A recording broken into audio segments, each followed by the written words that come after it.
Vale do Amanhecer, Templo Uranô, São Mateus Espírito Santo, presidente adjunto Uranô, mestre Wilson Paulino, Vale do Amanhecer, São Mateus Espírito Santo. Que é a Rua Mantenópolis, número 1232, Guriri Sul, meu telefone, ainda com o número antigo de Brasília, 61. Aqueles que quiserem entrar em contato para alguma conversa, tal, pode ser aí no privado. O nosso templo aqui é de primeiro estágio, aberto aos domingos, a partir das 15 horas. Os nossos trabalhos é de mesa evangélica, trono, cura, linha de passe. Apesar de termos a mesa evangélica, não funcionou ainda, tendo em vista não ter a quantidade de médios necessária. Mas acreditamos que em breve nós teremos. Desde já, a todos bem-vindos, bem-vindos aqueles que queiram nos visitar, que será um prazer receber aqui em nossa casa e curtir um pouco, não só o trabalho espiritual, mas curtir uma boa praia, né, que tem águas mornas, para quem gosta, né, de uma aguinha morna. Salve Deus. Hoje nós vamos falar sobre o tema aborto, do livro Sobre os Olhos da Clarividente. Esse tema, ele começa já nas suas primeiras páginas, falando da questão de controle, né, de natalidade, questões político-social, que envolve a questão do aborto. Isso na época, lá em 1960. Hoje a coisa ela já mudou de figura, porque está de uma proporção já gigantesca, né? Apesar de que isso eu acredito que sempre existiu, mas hoje é de uma forma mais escabrosa, vamos se dizer. E eu vou apresentar, nós temos 50, se eu não me engano, 50 e poucos slides.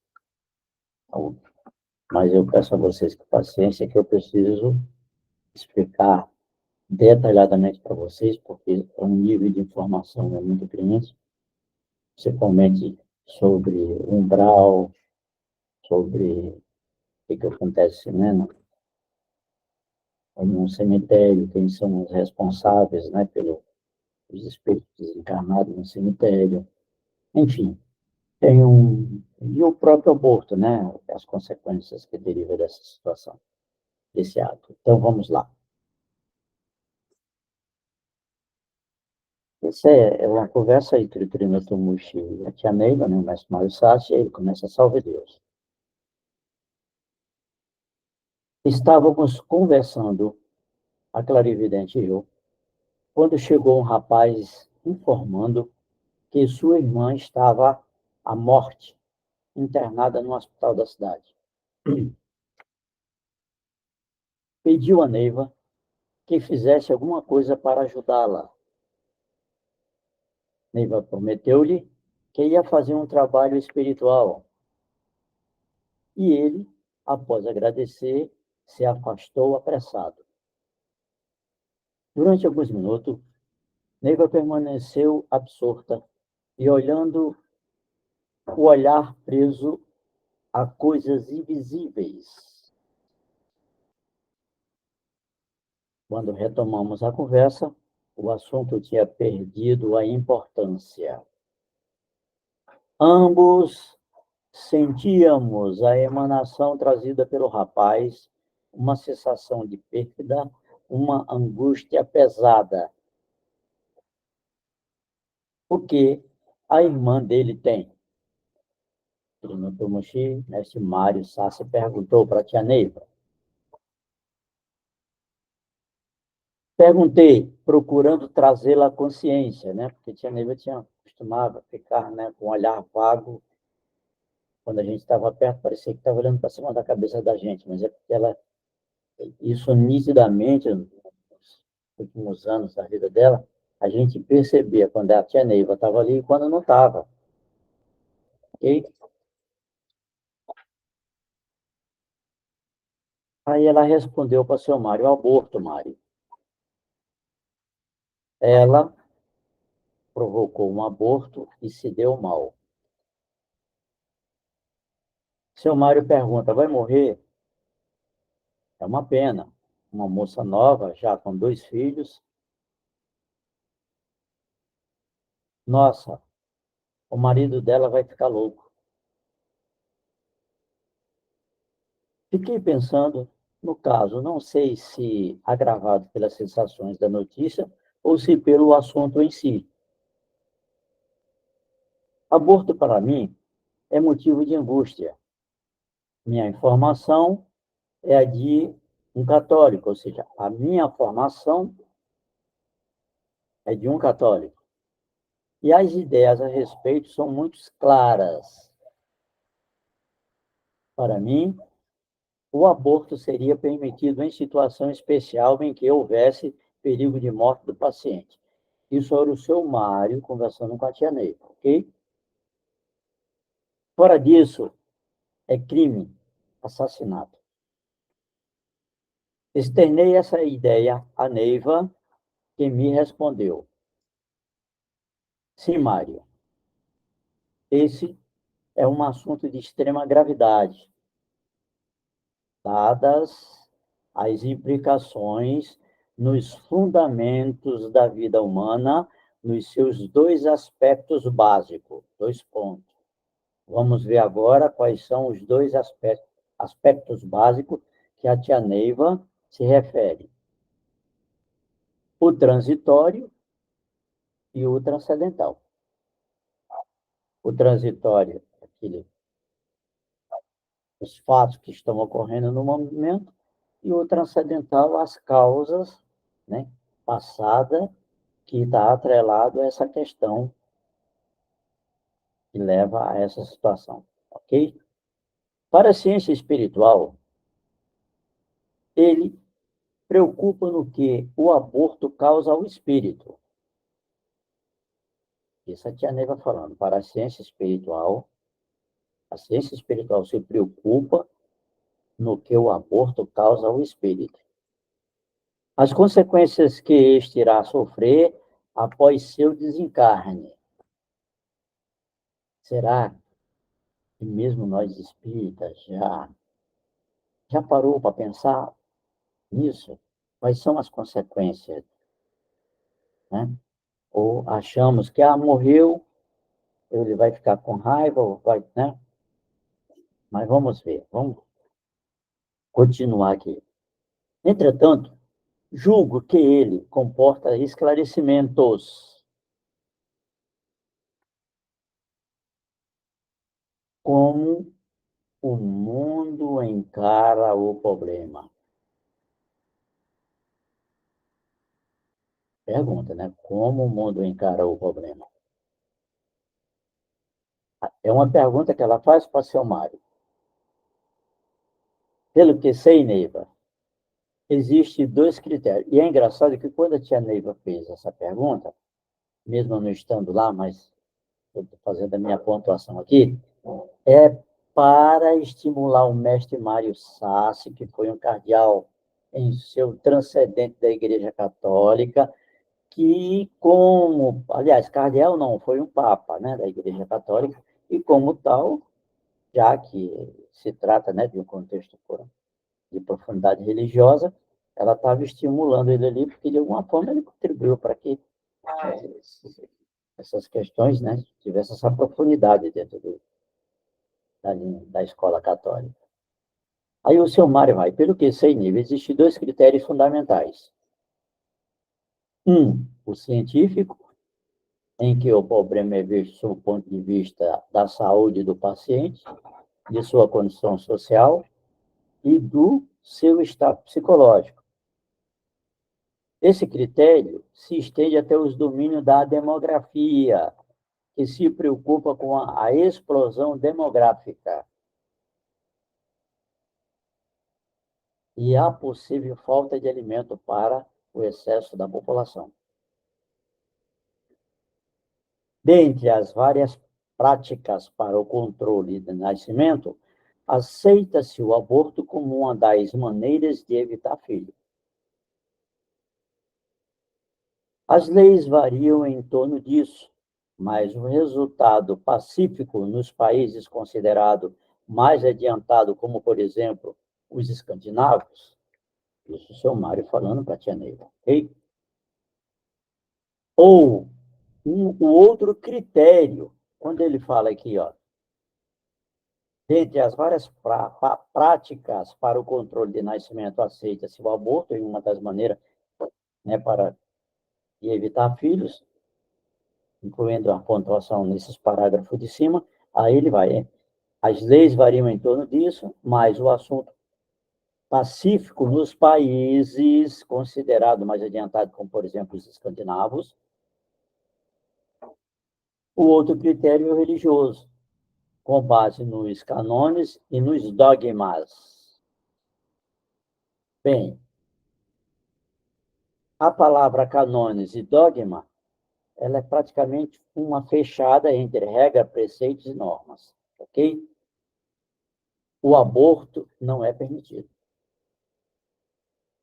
Então, com base nos canones e nos dogmas, dentro do critério religioso, entendeu? O aborto não é permitido como regra, como preceito, norma, ok? A não ser nos casos em que comprovadamente coloca em perigo a saúde da mãe. E mesmo assim, né, mesmo assim, é problemático conseguir a permissão sacerdotal para a execução de um ato dessa natureza, que é o aborto.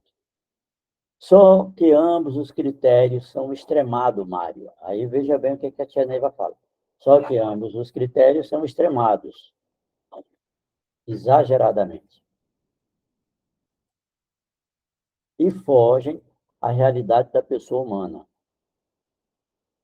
O ser humano não pode ser reduzido a um simples número estatístico em fator apenas econômico, e muito menos ter o seu comportamento regulado por revelações de ordem religiosa. Isso é o parecer da tia Neiva, ok?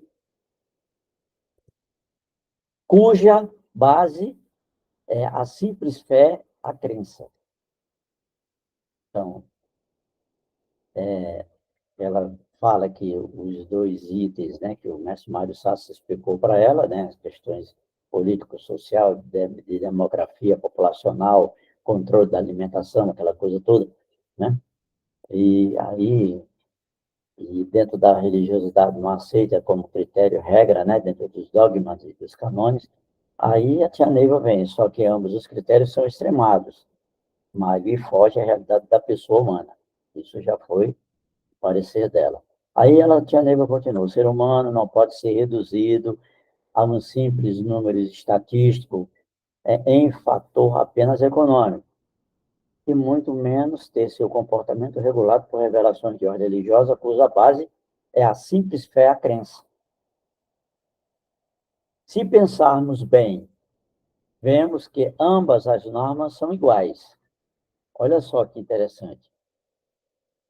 E ela faz uma abrangência assim de ambas as coisas, da religiosa e a social.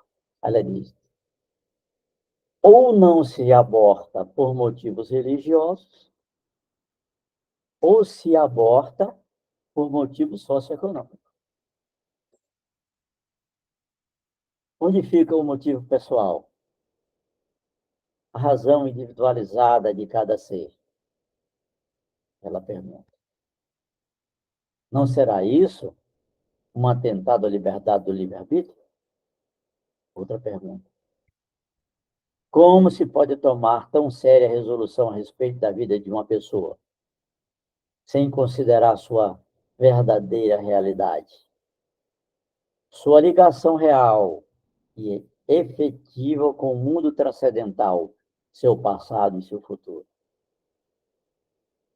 E seu futuro, né, que ela, e sua ligação real e efetiva com o seu passado, com o seu mundo transcendental, o seu passado. Aí, esse verde aqui, eu ia colocar no movimento, não coloquei, coloquei aqui azul. Aí ela vem com uma pergunta, e o seu futuro? Ela pergunta, e o seu futuro? No primeiro caso, o motivo é científico. O problema é visto sob o ponto de vista da saúde do paciente e suas condições sociais e do estado psicológico. O ser é considerado em termos do imediato ou de um futuro próximo. Em tudo isso, vemos que a ciência não admite que o ser humano tenha outra existência. Seu Mário que falou essa parte de baixo, né? O primeiro caso pode ser considerado em termos imediatos, no futuro próximo. Aí ela, em tudo isso, vemos que a ciência não admite que o ser humano tenha outra existência, seja antes de nascer ou depois de morrer. Não é verdade? Sim, esse é o critério científico. Seu Mário fala, quando nasce, a criança é oficialmente um novo cidadão, um novo ser humano. E quando morre, é somente um ser humano que deixou de existir. E até hoje é assim, tá? Até hoje. Mudou alguma coisa, mas muito lá no fundo do pano. Não há meio termo. O máximo de transcendental que podemos encontrar seria a ideia de o ser humano se perpetuar por suas obras. Aí é querer demais, né? Ou relacionado com seus antecedentes sociais ou biológicos. Mas, nesse caso, são apenas heranças adquiridas ao nascer e deixadas ao morrer. Quanto ao transcendente religioso, ele é determinado segundo normas relativamente fixas. O destino é decidido pelo comportamento em relação a certas posições. Essas posições são exaustivamente tratadas na Divina Comédia de Dante. Isso aí já é Tia Neiva falando, tá? Mário, acho muito difícil a gente discutir um problema nesse alinhamento das pessoas. Quando, deixa eu retificar aqui, quando se fala o destino decidido pelo comportamento em relação a certas posições, essas posições são exaustivamente tratadas na Divina Comédia de Dante, isso aqui ainda é o Mário Sassi. Só que o seguinte, em outro momento, que nós devemos encontrar mais adiante, eu falando aí, a tia Neiva tinha pedido para o seu Mário ler esse livro, O Inferno de Dante. Inclusive, tem até um filme. Tem dele dentro tem duas maneiras de ser interpretado. Tem ele dentro do formato antigo, né? Realmente, com a Divina Comédia de Dante e tal, e tem um que é uma cidade se destruindo, através de vulcão, terremotos, essas coisas. Mas essa Divina Comédia de Dante, inclusive, tem livros. Aí, Mário, acho muito difícil a gente discutir um problema nesse alinhamento das pessoas. Alinhamento é alienação das pessoas, que são as normas, seja científicas ou religiosas. Vou contar um caso, aí a tia Neiva continua, em que atuei diretamente e você verá o que quero dizer quando me refiro a realidades humanas, sobre o tema aborto. Uma ocasião fui chamado para atender um caso considerado estranho. Uma moça chamada Sônia, de 15 anos de idade, ainda frequentando a escola, estava há uma semana sem querer se levantar da cama, não comia e tinha apenas lampejos de consciência.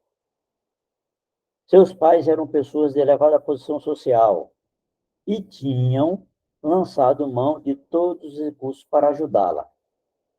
Mas Sônia não aceitava a assistência de médicos e, por isso, eu fui chamada. Logo ao entrar no quarto dela, percebi a presença de diversos espíritos obsessores. Fiz uma mentalização e pedi a Deus por aquelas criaturas, conseguindo amainar o ambiente. A moça se reanimou um pouco, mas estava muito fraca. Consegui que ela tomasse algum alimento e procurei conversar com ela. Wanda, sua mãe, estava muito atenta a tudo que eu fazia e perturbava nosso contato. Ela perturbava o contato da tia Neiva com a jovem. Sabe aquela pessoa que fica de canto de olho olhando, com os ouvidos abertos, nariz, boca, tudo que é buraco, para ouvir o que é a conversa que vai sair ali desse jeito. A muito custo, consegui que ela, a Wanda, a mãe, deixasse a sós. Pedi a Sônia que me contasse o problema que afligia e ela começou a chorar. Fui obrigada a agir com mais energia e lhe disse com ternura que eu via que o motivo de sua doença era apenas uma gravidez. Aí tia Neiva cantou a pedra, né? Sim, ela estava grávida, apesar de seus 15 anos de idade, e não sabia como contar a verdade a seus pais. Essa era o seu tormento. Esse era o seu tormento.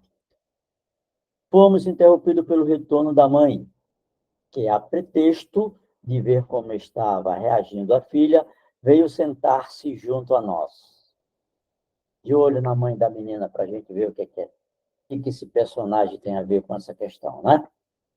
Sem poder me aprofundar naquele drama, despedi-me, prometendo-lhe voltar no dia seguinte. A mãe, a Wanda, levantou-se levou-me até a sala e me perguntou o que eu achava que a filha tinha, revelando-me sentimento de desconfiança e de ciúmes.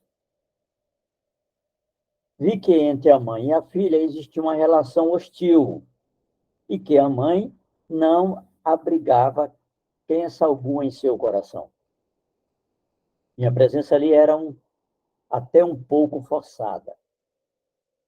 Disse-lhe que sua filha não tinha qualquer doença grave. Despedi-me, pedindo que acreditasse na recuperação de Sônia e prometendo ajudá-la, embora sentisse o meu coração o aperto anunciando uma derrota. Chegando no vale, fui para o templo e pedi à mãe Tildes que me dissesse o que fazer.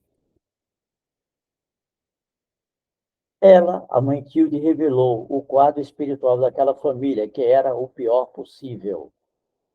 Sônia, apesar de pouca idade, era quase uma prostituta, e sua gravidez fora apenas um acidente. Wanda, a mãe, por sua vez, né, era mãe por acaso. Tanto Sônia como seu irmão Alberto tinham nascido por acidente e certa persistência, pois Wanda já praticara 8 abortos. Isso a mãe, né? A mãe da Sônia já tinha praticado 8 abortos.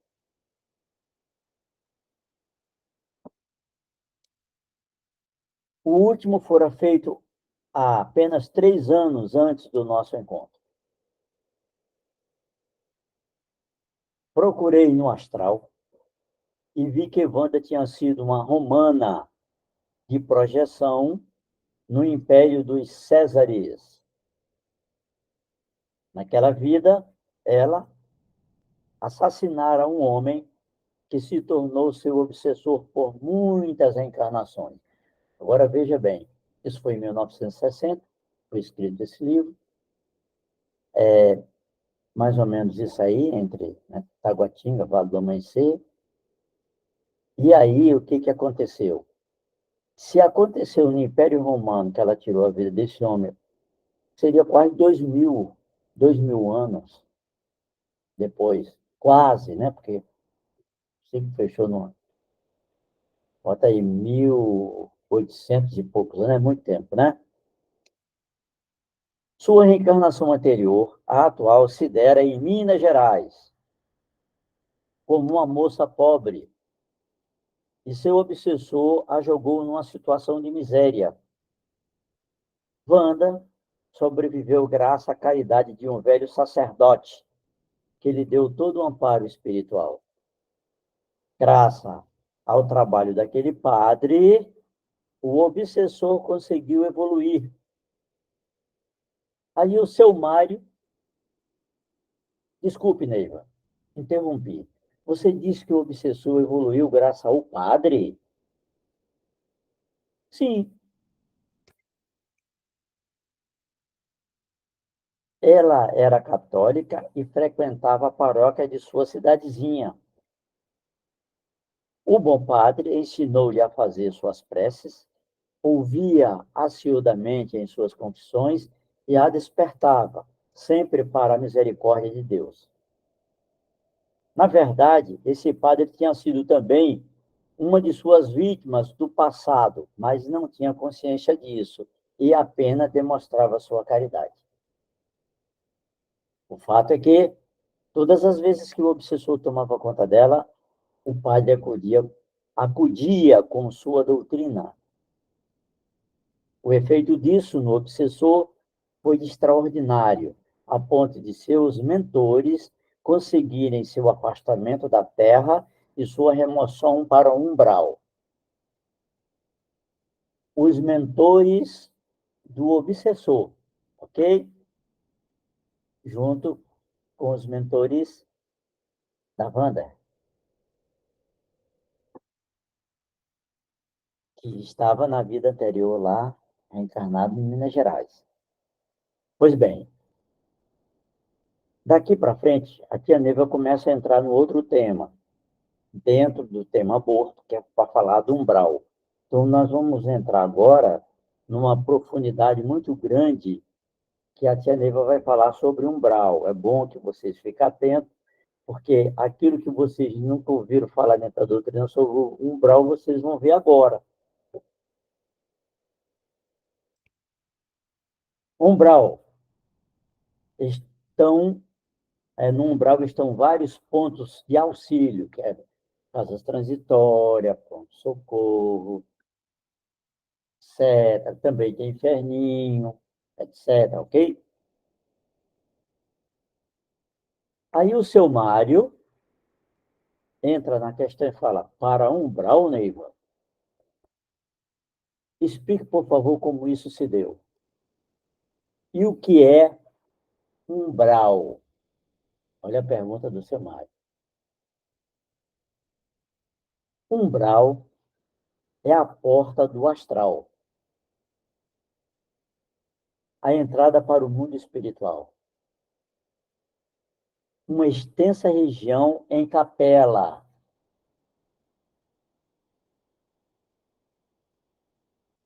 Lembro-me de que, quando andava lendo a Divina Comédia de Dante, você comentou o simbolismo da porta naquela obra, que o seu Mário fala para ela. Ok? Lembra-se como Dante vivia atravessando portas, corredores, abismos, rios, nuvens escuras? Por aí você pode deduzir duas coisas: a variedade de situações e o caminhar que existe lá no umbral. O umbral é um lugar onde se caminha, e nesse caminhar a gente se purifica. Aí o seu Mário pergunta: onde fica? O umbral. Logo ali, na eternidade. Será perto da Terra? Será físico? São perguntas de difícil resposta. Eu, como clarividente, já fui a umbral, ou melhor, aos umbrais. Então, isso significa que essa conotação aqui no plural, e em aula também com ela, ela já tinha, né? Afirmado para a gente que não existe só um umbral, tá? Existem vários umbrais. Ali existem todas as situações possíveis. É um vasto mundo dividido em departamentos, onde tanto pode ser encontrado lugares terríveis, habitados por licantropos, como residenciais, grupo de trabalhos e organização social. E ali só existe espíritos sofredores, Neiva? Pergunta seu Mário. Não. Ali, como na Terra, existem espíritos de todos os tipos. Espíritos em provas, missionários e outros. De qualquer forma, é preferível estar no umbral do que ser um espírito errante na terra. Salve Deus. É bom que a gente entenda isso aqui, ó. De qualquer forma, é preferível estar no umbral do que ser um espírito errante aqui na terra. Bateu a caçuleta, ficou vagando por aí, vai para as caverninhas, como diz o ditado, vai pesar, vai pegar, o bicho vai pegar. O desencarnado no umbral é um espírito que se prepara, se evolui dentro de um sistema próprio para ele. Aí Deus, em sua infinita graça e misericórdia e amor, em sua perfeição, bota a mão, olha só, desencarnado no umbral é um espírito que se prepara e se evolui dentro do sistema próprio. Deus criou é Cristo, né? Criou um sistema próprio para você evoluir dentro do seu padrão vibracional.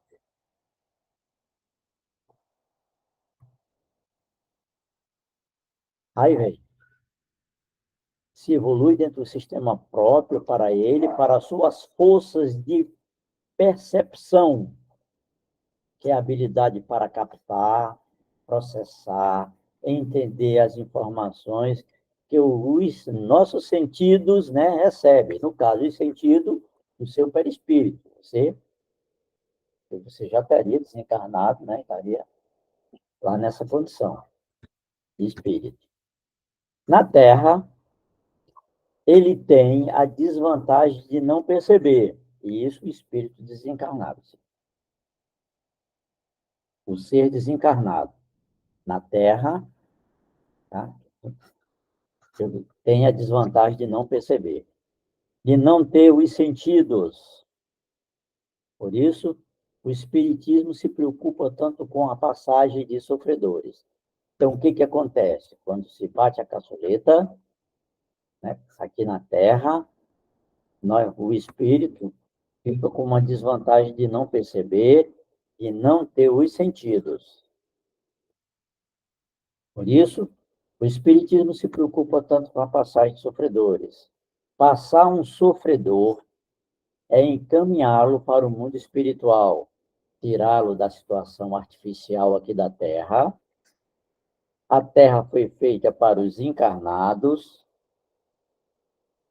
Continuando com a história de Wanda, quando fala aqui, ó, a Terra foi feita para os encarnados, lá no livro 2000, a Condição de Dois Planos, que a dona Renete está procurando fazer um trabalho de atuação para apresentá-lo, vai chegar um determinado momento lá que vocês vão entender que a Terra foi feita para os encarnados. E como aconteceu, começou, de onde foi o princípio de saturação da Terra. Porque foi morrendo o Equitumã, tá, ficando lá nas seus mudinhos próximos aqui da Terra e foi saturando o ambiente, formando, aí foram formando a sua sociedade, mas esse mundo foi se formando conforme, entendeu? Os gostos e a vontade daquele ser que estava no corpo físico, mesmo o corpo físico que foi vindo, criado fora do planeta, mas trazido para cá, mas acontece que ele ajudou a formar outro já nascendo aqui com o processo de morte, e aí foram produzindo esse miasma, essa energia que foi criando aí, né, esses mundos, né, paralelos saturados. Continuando com a história de Wanda. A doutrina do velho padre foi tão boa que o obsessor dela se evoluiu e se colocou em condições de passado ao umbral. Ele passou para o umbral. Mas, Neiva, como é que ele, sendo um obsessor, pôde ouvir e entender a doutrina do padre? O seu Mário perguntou. Ora, um obsessor é um espírito que vive e participa da vida de quem obsidia. É como um hóspede demorando na casa de uma pessoa. Embora ele não seja da família, não pertença por direito àquela casa, ele vê, ouve e participa de quase tudo que acontece. Salve Deus. Passado algum tempo, esse obsessor adquire tal familiaridade que passa a dar ordens, acabando por tomar conta da casa. E essas ordens, na maioria das vezes, você nem percebe. Às vezes você, na sua conveniência, ok? De gosto, vontade, prazer, de mando, que em nível, né, de semelhança, esse obsessor se familiariza, descobre como dominar isso, entra na sua personalidade de mando e o pau quebra. Isso é o que acontece, Mário. Depois de certo tempo de uma obsessão, você nunca se sabe, né, se está conversando com o obsidiado ou com o obsessor. Na verdade, no caso de Wanda, o obsessor aproveitou melhor a doutrina do padre do que a própria Wanda. Olha que coisa, é antagônico isso. A mulher tinha um obsessor, conversava com o padre aconselhando, né, doutrinando, né, dentro da sua linha. O obsessor da mulher ouviu, né, as recomendações do padre, já a mulher não viu, não ouviu e não entendeu nada. Tocado pela bondade daquele sacerdote, o obsessor perdeu o ódio que dedicava à mulher e, livre disso, começou a raciocinar. Seu mentor aproveitou a oportunidade e conseguiu um lugar para ele no umbral. Mentor do obsessor. Lá, ele começou a se preparar para o reencarne. Porque ele tinha que reencarnar, pergunta Silmari. Mas aí, que ele tinha que reencarnar? Isso que vai ser dito aqui agora, nós da doutrina, mestres, aparatos, doutrinadores, tinham que ouvir isso e refletir, porque a questão do perdão, entendeu? O desligamento de um obsessor de uma pessoa, às vezes o perdão ele vai mais além, vai mais além. Veja que, ó, o obsessor, ele queria, né, perder o ódio da mulher, ele perdeu o ódio, mas ele não perdoou ela aqui, tá? Dedicado à mulher e livre do ódio, o mentor dele, né, ele conseguiu raciocinar, o mentor aproveitou que ele estava raciocinando, conseguiu um lugar dele lá no umbral e ele começou a ser preparado lá no umbral para reencarnar. Aí o seu Mário pergunta, mas por que ele tinha que reencarnar? Olha a pergunta. Pela simples razão de que havia ainda o reajuste a ser feito.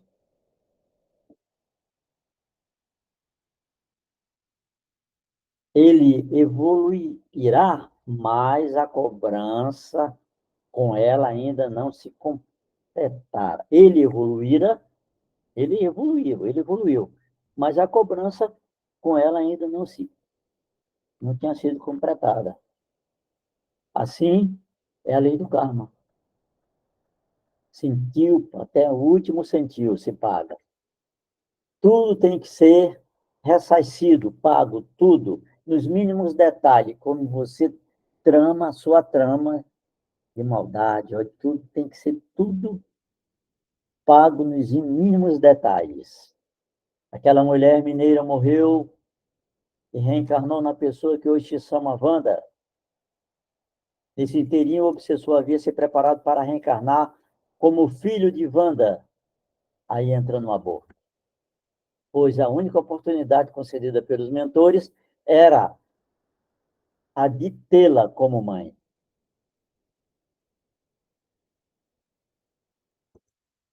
Wanda engravidou e no terceiro mês o obsessor se juntou a ela, colocando no feto em gestação.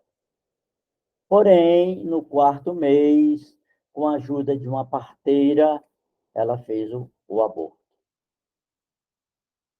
O obsessor, que espiritualmente se tornara um adolescente, recém-saído do ódio e da vingança, porque se foi lá no Império Romano era quase 1.900 anos, 1.800, 1.900 anos, então ele era um adolescente, né? Saindo do ódio e do rancor. Sofreu terrivelmente. Neiva, desculpe interrompê-la, mas explico como isso se passa. Você disse que o espírito obsessor sofreu com o parto? Como é esse sofrimento? De muitas maneiras, Mária. Começa pela partida do espírito, ele partindo de lá, do mundo dos espíritos, para cá. Seja no umbral, onde é que ele se encontra. É um espírito que age, vive e se entrosa. Faz amigos, faz ambiente, como que em qualquer lugar deste universo, onde existe a consciência.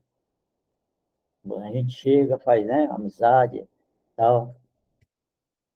O reencarne é como um prêmio, um direito adquirido, e os amigos invejam essa situação. É como um aluno que ganha uma bolsa de estudo em outro país e parte para a viagem. Todos os abraçam, desejam-lhe boa sorte, e ele parte feliz, orgulhoso daquela bênção de Deus. Isso acontece no momento da concepção da sua futura mãe aqui na Terra. O espírito vai para um lugar onde é submetido a uma espécie de sonoterapia, na qual a sua memória é concentrada na sua consciência transcendental, e por isso é que a criança nada sabe. Essa consciência depois vai retornando lentamente na proporção do seu crescimento e determinando suas ações. É preciso não confundir isso com consciência momentânea. Ser consciente a cada momento no mundo sensorial, né, que é o processo por meio da qual os estímulos internos e externos causam uma reação física ou emocional, é aquele, não, ixi, me arrepiei, vixe, assim que eu, coisa aqui no, descendo aqui na coluna, né? Então, ser consciente a cada momento no mundo sensorial não quer dizer ter consciência de si mesmo, de suas vidas pregressas, da programação de uma vida. Adquirir essa consciência maior é a meta de todo ser humano. É a realização, o encontro de si mesmo, do eu maior. Imagine, pois, a situação desse espírito ao sentir seu programa abortado. A tristeza do retorno, a vergonha perante os que deixou e a sensação de ter sido enjeitado é triste demais. E o ato abortivo? É fácil também perceber que o corpo incipiente, com toda aquela sensibilidade nervosa, deva sofrer terrivelmente a agressão física de um aborto. Mas, Neiva, você não disse há pouco que o espírito nessa condição não tem consciência? Sim, Mário. É difícil explicar, mas em todos os casos de espíritos decepcionados pelo aborto que eu tenho encontrado nos planos espirituais, eles se queixam de dores físicas causadas pelos maus tratos recebidos na hora do aborto. Talvez, ao recolher suas sementes psicofísicas,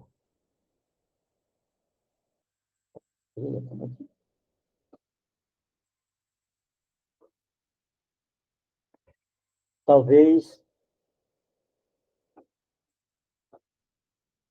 ao recolher suas mentes psicofísicas, essa lhe traga um sinal de dor. É muito difícil explicar, dada a complicação que o reencarne apresenta em seus aspectos psicofísicos. O obsessor de Wanda sofreu tanto com o aborto que seu mentor penalizado conseguiu, junto ao ministro, mais uma oportunidade. e ele foi removido para um outro departamento para entrar em retiro e se preparar para a nova reencarnação. Isso aconteceu mais duas vezes, e nestas duas vezes Wanda provocou aborto. Na última, ela abortou com 5 meses de gravidez. Aí, a decepção foi total e o obsessor retornou ao seu antigo ódio. Agora, veja que situação. Ela já abortou na terceira vez, né? No quinto mês de gestação. Aí a criança já estava, né? É muita sem noção, né? Não poderia haver uma quarta vez, porque sua revolta era tanta que, se por acaso sua gravidez vingasse, Wanda seria obsidiada totalmente, pois não teria um filho, mas sim um monstro.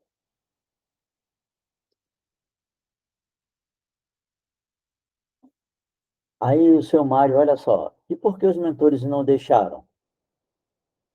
Ela não merecia isso? Talvez merecesse.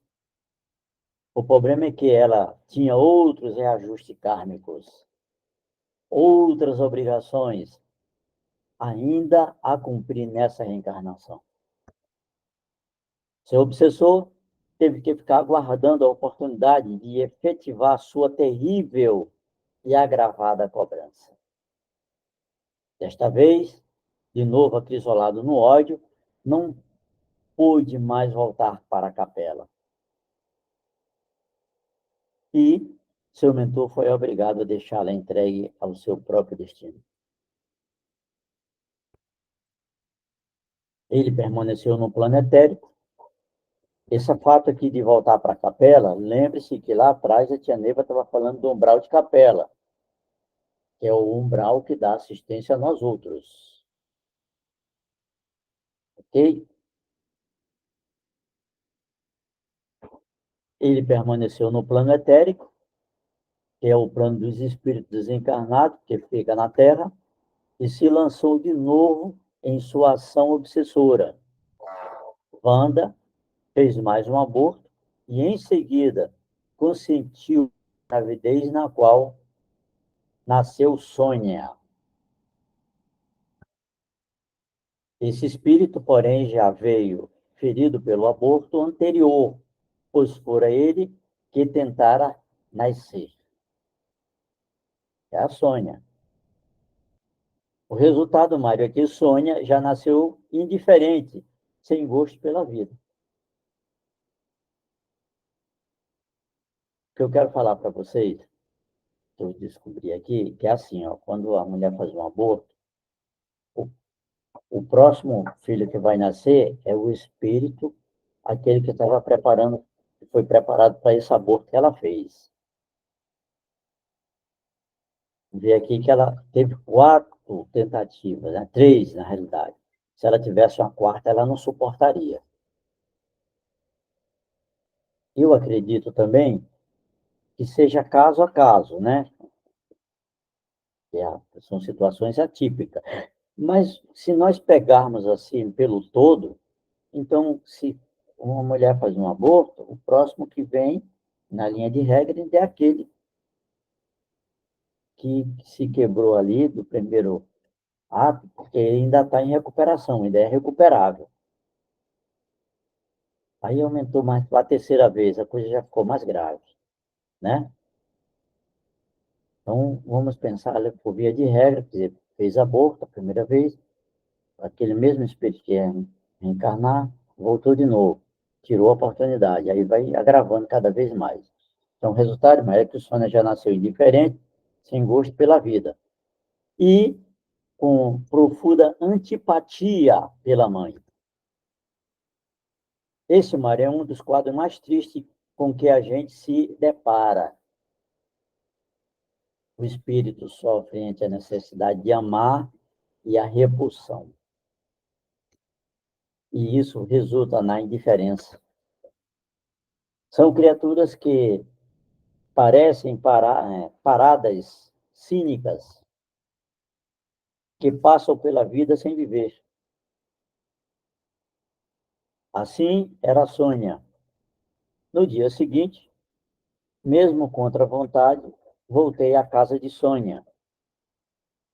Mentalizei seu irmão, Antônio, e vi que ele também só havia nascido na terceira tentativa. Vocês entenderam agora porque eu fiz essa linha de regra de dizer se o Antônio também estava reencarnou, né? Nasceu na Wanda na terceira tentativa, então a, a Sônia reencarnou na segunda, né? Ou na terceira, sabe Deus, né? Ao entrar no quarto de sonho, me deparei com o obsessor de Wanda, que dava horríveis gargalhadas, demonstrando seu ódio e sua insanidade mental. Olha só que situação. O obsessor da Wanda, daquela que ela abortou lá, né, aquele que veio lá de Roma, já não estava mais, né, vibrando na mãe, só na mãe. Aí foi vibrar na filha também, ok? Estranhei sua presença ali e procurei o espírito que queria reencarnar como filho de Sônia, mas não o vi. Olha como isso é assustador. Súbito, tive um choque. O espírito do qual ali tentava reencarnar era o obsessor de Wanda. É, dá para vocês entenderem aqui o que houve? Aí a gente olha assim, o mundo espiritual de uma forma e diz, não, uma coisa é muito... Mas como é que se explica isso?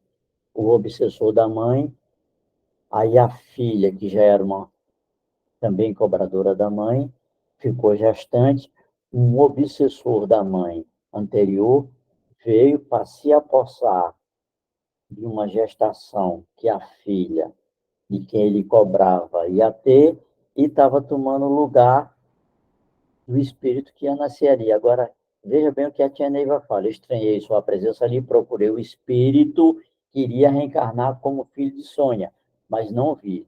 Súbito tive um choque. O espírito que ali, né? O espírito que ali tentava reencarnar, tentava, era o obsessor de Wanda. Era terrível aquela situação de uma família enredada na trama de um espírito inflexível. Além do choque natural de uma gravidez na sua idade, havia ainda a presença no seu ventre das emanações daquele terrível espírito. Fiz uma única coisa que podia naquela situação. Atraí o obsessor para mim e o afastei da cena. Ele se deixou levar, dando grandes gargalhadas. Fui para casa levando o obsessor comigo. No dia seguinte, a filha já tinha conversado com a mãe e quando cheguei notei que ambas tinham um mar reservado comigo. Embora percebendo a resistência delas, chamei Wanda para uma conversa a sós, em que lhe mostrei seu quadro e sua situação de resistência aos planos espirituais. Ela, porém, não aceitou a doutrina. Na verdade, ela fez o maior escândalo com relação à gravidez da filha. Por fim, dando por determinada a minha missão, apresentei minhas despedidas. A pergunta que a Wanda me fez foi chocante. Devo alguma coisa pelo seu trabalho? Não, respondi. A minha senhora não deve coisa alguma. A senhora deve a Deus. Voltei para casa com o coração oprimido. Um pensamento me consolava. Wanda ficara encantada com a minha capacidade de adivinhação. Alguns dias depois, soube pela pessoa que havia um pedido para atendê-las, que as duas haviam ido a um médico que fizera o aborto de Sônia. Quer dizer, ela terminou levando a filha para fazer o aborto. Bem, Neiva, creio que a história dessa família esclarece bem nossa posição diante do assunto.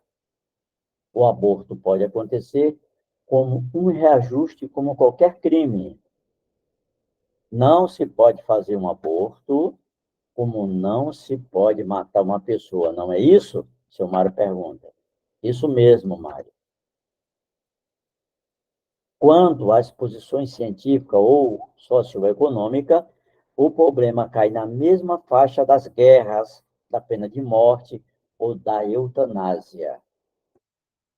Faz parte de uma humanidade que ainda está a caminho da evolução. E nunca mais você soube notícia deles? Seu Mário pergunta. 6 anos depois, certo dia, o doutrinador de plantão veio me avisar que um casal, demonstrando muita angústia, queria que eu os atendesse no templo e que a moça havia tentado suicídio. Fui, e quando cheguei, tive a maior surpresa. A moça era a Sônia. Seu marido, aparentando os 25 anos, era simpático e tinha aspecto de pessoa bem colocada na vida. Sua atitude com ela era de solicitude e carinho. Sentaram-se diante de mim e perguntei a ela como estava passando. Ela arregalou os olhos e me perguntou se eu a conhecia.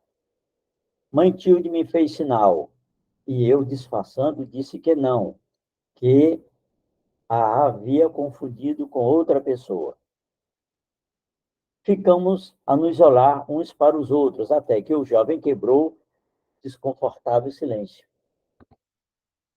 Tia Neiva, viemos procurá-la para que a senhora nos ajude. Somos casados há quase 4 anos e nos amamos muito. A única coisa que tem atrapalhado nossa vida é o complexo de Sônia por não termos filhos. Ela sabe que eu gosto muito de crianças. O fato de não conseguirmos ter um filho a tem feito tão infeliz que chegou a um ponto de tentar suicidar-se. E a terceira vez que fez, isso quase acontece. Peço que a senhora nos ajude tirando essa ideia da cabeça dela. Afinal, podíamos adotar uma criança ou até mesmo mais de uma, a senhora não acha? É verdade, respondi. Em todo caso, vou lhe dar o quadro de vocês e, a todo caso, vou olhar o quadro de vocês e ver o que posso fazer. Enquanto isso, peço que aguarde um pouco ali fora, que eu quero conversar com Sônia. Vá dar uma volta, fume um cigarro enquanto converso com ela. Ele saiu e logo Sônia desandou a chorar desconsoladamente. Ajudei a parar, que se acalmasse um pouco, e ela começou a falar. Tia, tenho que me abrir com alguém, e só pode ser com a senhora. Não é só o problema de não termos filho que me aflige. Embora isso seja realmente um espinho atravessado no meu coração, há outros problemas. Quando fiquei noiva, eu não era virgem, e até mesmo provocar aborto. Um aborto. Mas o Roberto sempre foi um rapaz direito, crente nas coisas, e eu me apavorei, não revelando minha situação. Minha mãe também achou que, se ele soubesse a verdade de minha vida, não iria se casar comigo. Então, procuramos um médico especialista que reconstituiu o meu ímã e, assim, escondi o meu passado. Acontece, tia, que há algum tempo Roberto fez amizade com esse médico e ele passou a frequentar nossa casa. Quando o vi pela primeira vez, entrando no meu lar, quase morri de susto. Felizmente, ele não me reconheceu, pois eu estava mais gorda, e isso o ajudou. Mas, tia, a partir daí, não tive mais sossego. E a todos os momentos tenho medo que ele se lembre de mim e que eu seja desmascarada. Isso tem me trazido muito remorso. Ó, tia, eu prefiro morrer a ter que continuar mantendo essa farsa. E por que, filha, você não contou a Roberta a verdade quando casou? Não tive coragem, tia. E começou a chorar. Entre soluço foi relatando a história que eu bem sabia. Sua mãe, perguntei, por que ela não esclareceu o rapaz? Pela mesma razão, tia. É a mesma razão de não ter coragem, ok? Eu e ela estávamos na mesma situação. Vivíamos num ambiente angustiado. Agora já não adianta, pois ela morreu e me deixou na pior. Ó, tia, ajude-me, diga-me o que devo fazer. A senhora acha que devo largá-lo? Se disser que sim, eu o largo. Farei o que a senhora mandar. Não aguento mais conviver com esse remorso, nem com esse medo de que, a qualquer momento, a verdade venha à tona. Ó, tia, acho que não há mais o que fazer. É melhor mesmo é morrer. Consegui acalmá-la e lhe prometi que iria fazer algo por ela. Roberto chegou e, ao vê-la mais tranquila, falou: tia, a senhora conseguiu uma grande realização. Vejo que posso confiar muito na senhora. Sim, meu filho, volte amanhã, que lhe darei toda a orientação de que precisam para harmonizar suas vidas. Depois que eles saíram, fiquei muito tempo pensando no caso. O problema? Voltar às minhas mãos e teria que desenterrar a morta, que é a mãe da Wanda que tinha morrido. Era a mãe da Sônia, né? A Wanda que tinha morrido. 3 horas da madrugada, saí do corpo, orientada pelo meu mentor, e muito contra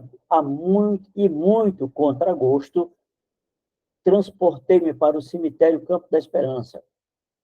Não tive dificuldade para localizar Wanda. Em sua proximidade, me deparei com terrível falange de espírito que eu já conhecia, e um grupo de macumbeiros encarnados que fugiram à minha aproximação.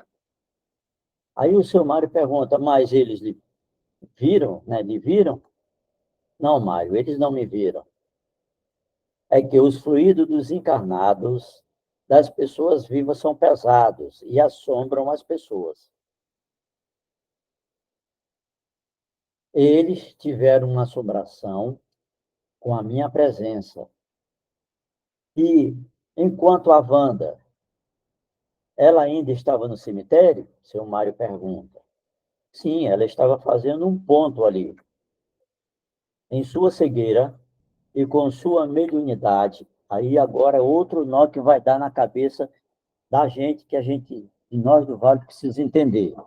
Bem, eu já falei isso muitas vezes, né, que só tem mediunidade, genética, que tem a ver. Bem, pelo menos eu pensava que só quem tinha mediunidade é quem era vivo. Mas eu peço desculpa aqui, eu quero corrigir isso, porque a tia aqui nesse livro, né, o Mário conta que a gente vai ver como é isso. Em sua cegueira, em sua mediunidade, ela já estava conseguindo um trono. Isso é uma posição de comando naquele local. Aí o seu Mário, trono, poder, gostaria que explicasse melhor, Neiva. Aí agora ela vai explicar, onde vai entrar a explicação com relação a essa mediunidade depois de morto. Mário, poder, poder. Assim é nesse mundo invisível que nos cerca. As circunstâncias são bem semelhantes às nossas nesse plano físico. Não se esqueça de que esse mundo, é um mundo, né, invisível, é bem junto ao nosso, embora seja de domínio do espírito, né, do que já desencarnou, né? Isto é, do ser desprovido de um corpo físico. Então, esse ser desprovido de um corpo físico também tem seus valores. onde, nesses valores, onde a força básica dele é a riqueza. E sabe quais são esses valores? Olha só, é o ectoplasma, o fluido magnético. Ué, mas ela não está morta? Como é que ela vai gerar ectoplasma? Lá no quarto fascículo de instruções práticas, na parte que é inerente à quarta aula de elevação de espada, no item 10, 11, 12, onde se fala dos reajustes, as energias kármicas e o percurso da vida, lá no item 11, que fala das energias kármicas, explica isso aqui, que está aqui nesse parágrafo. Então, quando a gente está vivendo aqui, quando o espírito vai reencarnar, é trazido o fator extraterreno, que é a energia que solda o espírito no corpo através da alma. É uma energia, ok? É chamada, aí tem fagulha divina, átomo crístico, que muita gente aí do esoterismo, do espiritismo, confunde como o espírito. Não é. É a energia que gruda o espírito ao corpo através da alma. Só que essa energia é extraterrena. A ciência da Terra não tem domínio. Aí vem, gruda lá o espírito. Essa energia fica no corpo. A partir do terceiro mês, tudo que você pensar lá na barriga da sua mãe até você morrer, eu já falei isso aqui outras vezes, vai ficar gravado como forma pensamento. Vai ficar numa pasta de memória. Quando você morre, segundo a tia Neiva, vai mais ou menos 70% com a alma e com o espírito. Leva tudo que você pensou, 70% dessa vai com você. 30% fica aonde você foi enterrado. Ali onde o corpo, onde você foi morto, fica por ali, tá? 30%. E ela se movimenta de acordo, né, com a sua evolução, tal. Ela fica ligada em você ainda. Mesmo você em espírito, ela vai ficar ligada. Conforme você anda, vai evoluindo, você vai trabalhando essa energia. Pois bem, então, essa energia ectoplasmática que você produziu em cada vida, ela é que é a sua riqueza. É a força básica. Ok? Então, se você teve 19 reencarnação, você tem 19 focos de energia, né, de charme, aonde está todas as suas memórias. Então, essa é a sua riqueza, que é o fator ectoplasmático. Aí, a mediunidade é a capacidade de manipular essa força. Então, existem duas formas da gente ver a mediunidade. É quando o espírito está encarnado, que é a movimentação do sangue nas vias vasos e artéria através da contração das células, né, das tripas, né, você produz ectoplasma, que é o fluido magnético, né? Esse fluido magnético animal, inclusive, ele não sai só pela boca, como escorre na coluna, ok? Então, vamos lá. A capacidade de você manipular essa força, sendo médio de algum segmento, ou não, você já tem, porque é pela inteligência que você faz isso. Então, a mediunidade é a capacidade de manipular essa força. Aí, ó, esse fluido magnético. Mas, Neiva, a mediunidade não é essa força? Seu Mário ainda é. Sim, Mário, entenda. Aí ela vai explicar. Ó. Ela, a força, que é esse fluido magnético, é ao mesmo tempo a capacidade de manipular essa mesma força. Qualquer pessoa tem mediunidade, não é verdade? Quando uma pessoa toma consciência de sua mediunidade, ela desenvolve. Ela passa a manipular. Entendeu agora? Então, Wanda, tinha a capacidade de manipular mas toda fluido magnético animal que ela vem lá desde o Império Romano produzindo isso, sabe Deus se antes também não fez isso, era só com o sentido de fazer coisa ruim. Só coisa ruim, só coisa ruim. Então, o que que acontece? Se você teve 19, 20 reencarnação, quando você tem uma vida, reencarna, ok? Que você tem um corpo que está produzindo esse ectoplasma, esse corpo vai, dentro dessa somatória de semelhança de padrão vibracional, tudo que você fez de ruim nas 19 reencarnações vão somar e potencializar na sua realidade de hoje. Isso significa que você vai ficar mais ruim. Mas se você se espiritualizar e tiver uma pessoa boa, honesta, tudo que você fez de lá de bom, de honesto, de sadio, vai somatizar, vai potencializar de bom que você é hoje. Mas no caso da Wanda foi ao contrário, foi negativo. Então, qualquer pessoa tem mediunidade, não é verdade? Quando uma pessoa toma consciência da sua mediunidade e a desenvolve, ela passa a manipular, a controlar essa mediunidade. Disse então que ela é médium. Percebe a sutileza? Todos os seres humanos são médios, mas nem todos têm consciência disso. E, portanto, não são capazes de manipular as forças de sua mediunidade. E isso não se passa apenas no espiritismo. Embora sem saber como milhões de pessoas manipulam sua mediunidade, é incrível, Mário, a movimentação de força que se faz sobre outros rótulos neste planeta. O mesmo se passa no mundo invisível que nos rodeia. Esse é o ponto-chave das macumbas, da capacidade de manipulação de força de acordo entre dois planos, a do macumbeiro e o do espírito desencarnado. Daí o culto aos Exus e às almas, que são seres desencarnados separados de seus espíritos. Essa era a posição de Wanda. De faixa kármica pesada, aí, ó, faixa kármica de Wanda, a herança transcendental pesada, ela possuía a mediunidade, a capacidade de manipulação de força correspondente.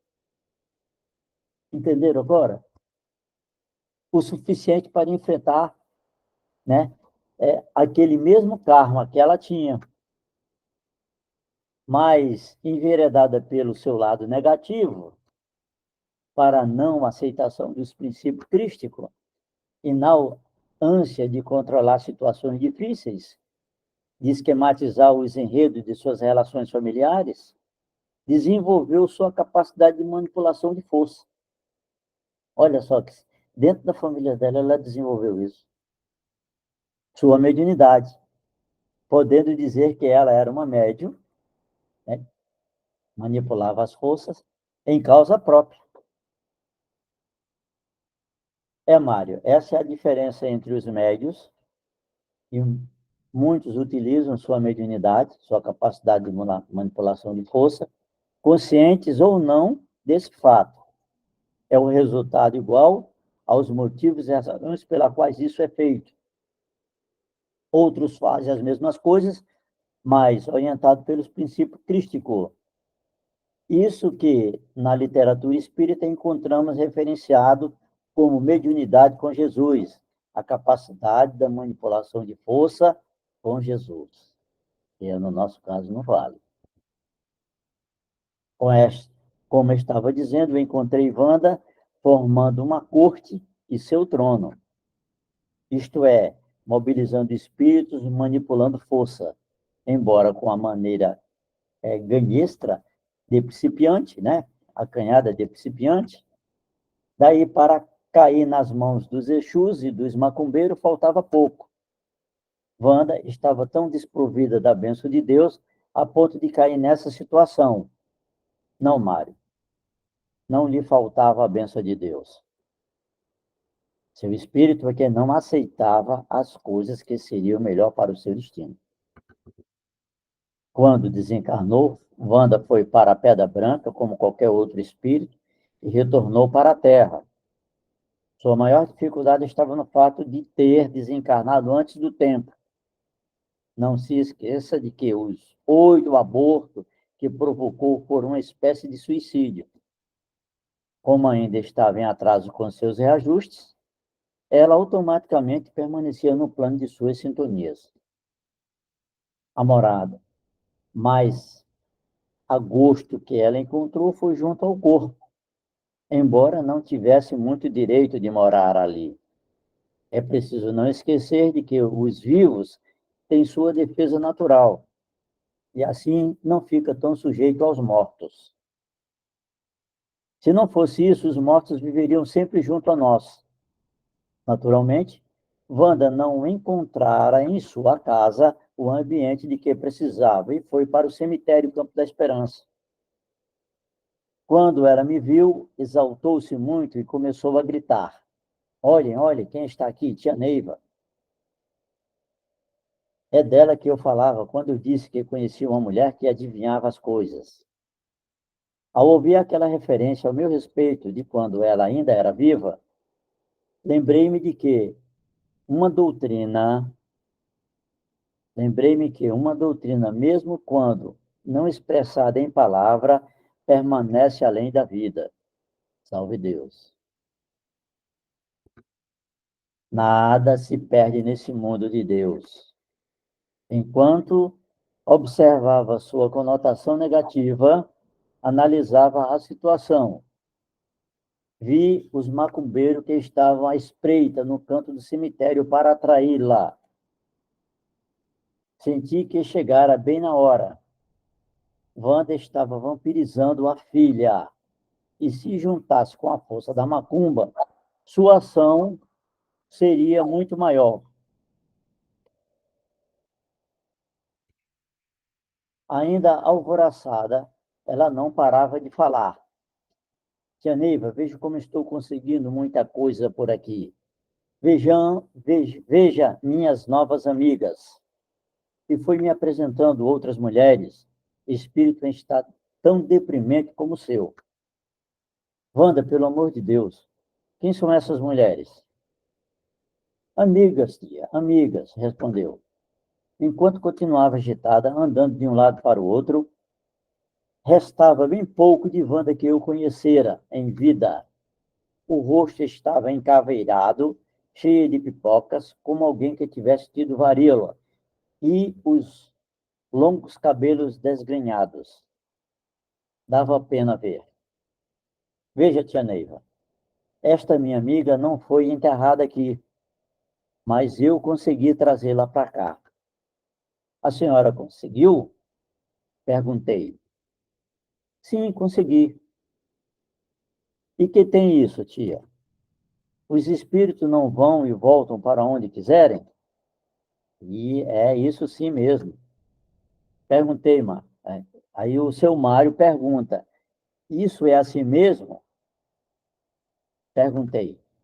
Qualquer espírito pode entrar ou sair de um cemitério? Seu Mário perguntou para a tia Neila. Não, Mário, não pode. Os cemitérios são dirigidos pela Igreja Católica. As suas falanges são rigorosas. Inclusive, nunca deixe os espíritos se entrosarem enquanto estão neste plano. Se entrosarem aí para outro cemitério, ok? Os guardiões de cemitério são figuras de centuriões romanos. E esses centuriões invocam seus ministros, sacerdotes desencarnados, que fazem a doutrina. Só esses abnegados espíritos, com suas grandes doutrinas, conseguem caminhar esses sofredores. Bem, Neiva, isso mostra mais uma faceta da igreja que eu não conhecia. Já lhe falei da grandiosidade dessa religião.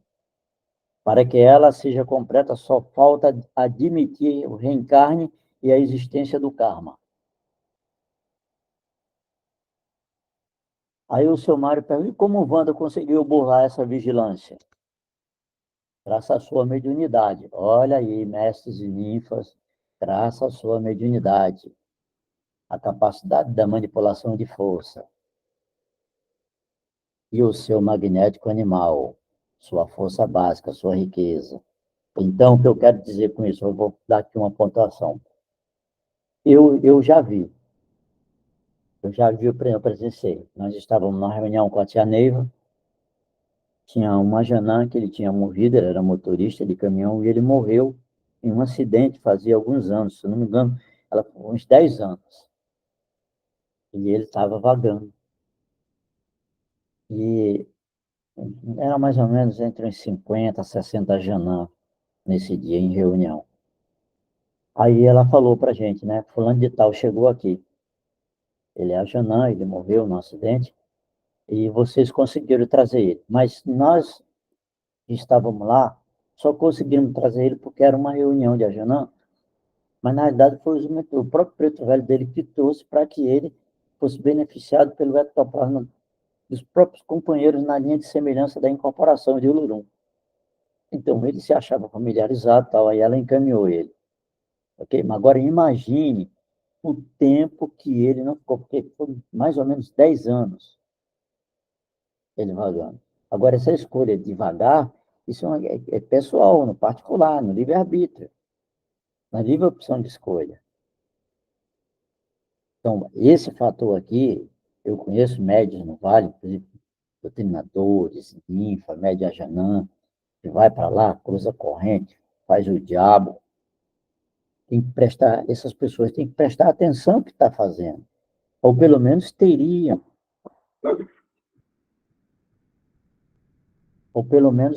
que prestar atenção, porque vai se comprometer. Na realidade, não é da minha conta, né? E está falando isso aqui, né? Eu acho que seria do interesse deles ouvir e refletir sobre isso, porque é grave, tá? Por quê? Porque nós do Vale do Amanhecer aprendemos a manipular a força. Nós aprendemos. Aí você acha que você morre, negativamente você cai lá no inferninho do seu astral, você não vai manipular essa força lá, eu duvido se não vai. É muito mais fácil nós do Vale, sim, enveredar por um caminho negativo, tá? Porque para a Wanda aqui que não era, foi, só que ela aprendeu a manipular em casa. E nós que aprendemos de manipular de fato? Hã? É uma das questões que a tia Neiva dizia, cuidado para que o teu chifre não seja maior do que quem está lá. Então, graças à sua mediunidade, ao seu magnético animal, não se esqueça de que a interferência dos espíritos de luz é sempre sujeita ao livre-arbítrio, né? A opção de escolha. Mas o livre-arbítrio, ou seja, aí ela fala, a capacidade de decisão é proporcional à consciência do ser no plano em que está. É disso que eu estou tá vendo? É proporcional à consciência do plano que está. Explico melhor. Em um cemitério existem seres em várias faixas vibracionais, inclusive encarnado, como era o meu caso, e a do macumbeiro que ali se achavam. Wanda, saturada, né, cuja quantidade chegou ao mais alto nível de ectoplasma negativo das vidas que ela teve, e senhora da sua mediunidade, da sua manipulação, né, tinha capacidade de decisão quase humana. Isso explica como ela conseguiu fazer sua política ali. Isso Isto é, o que fazem os Exus, os macumbeiros. O terrível comércio com os mortos, da qual muito tenho falado.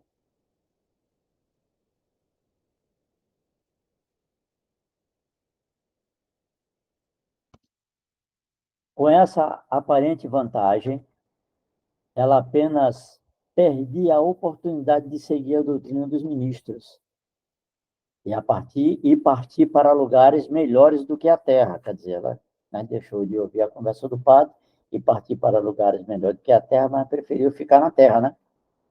As pessoas que morrem ainda obsidiadas, que é outro assunto interessante, principalmente dentro do Vale do Amanhecer, um número muito grande de médios tem medo, né, de morrer obsidiado e levar esse espírito para o outro lado. Agora, é preciso que se fale disso.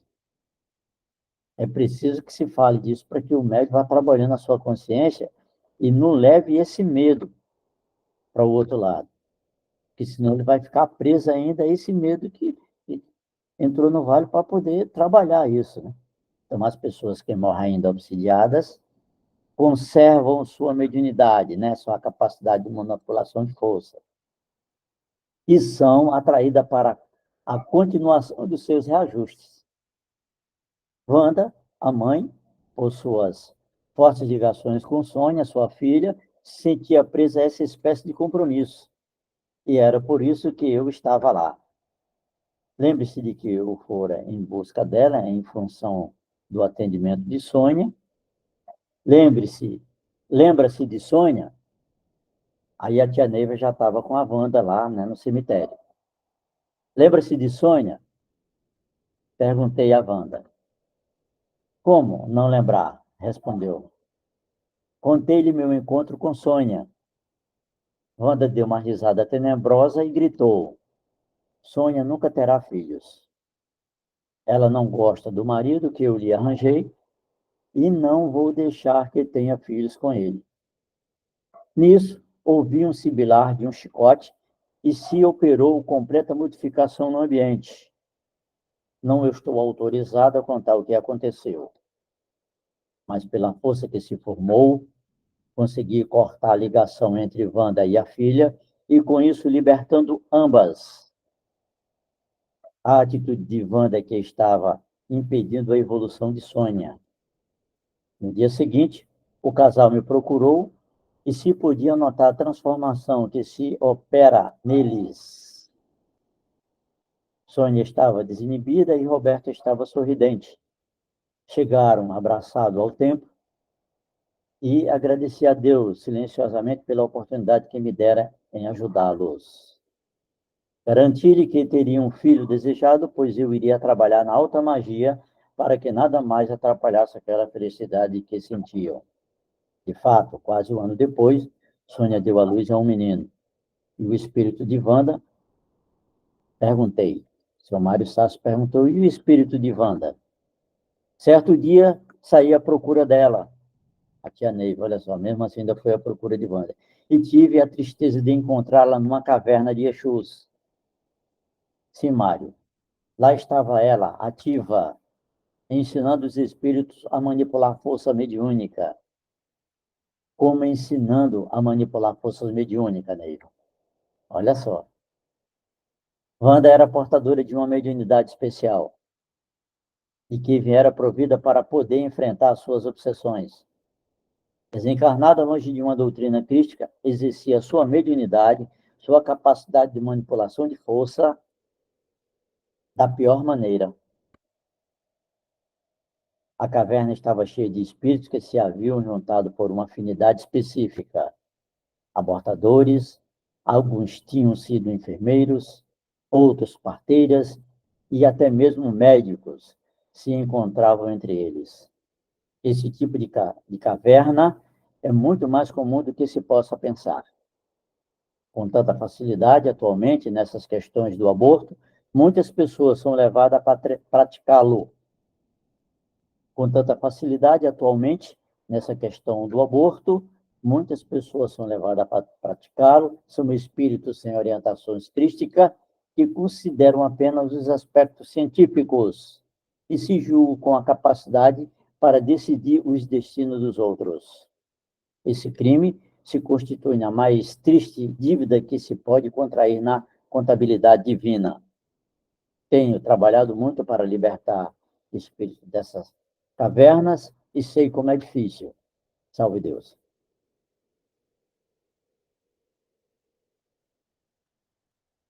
Olha nós aqui,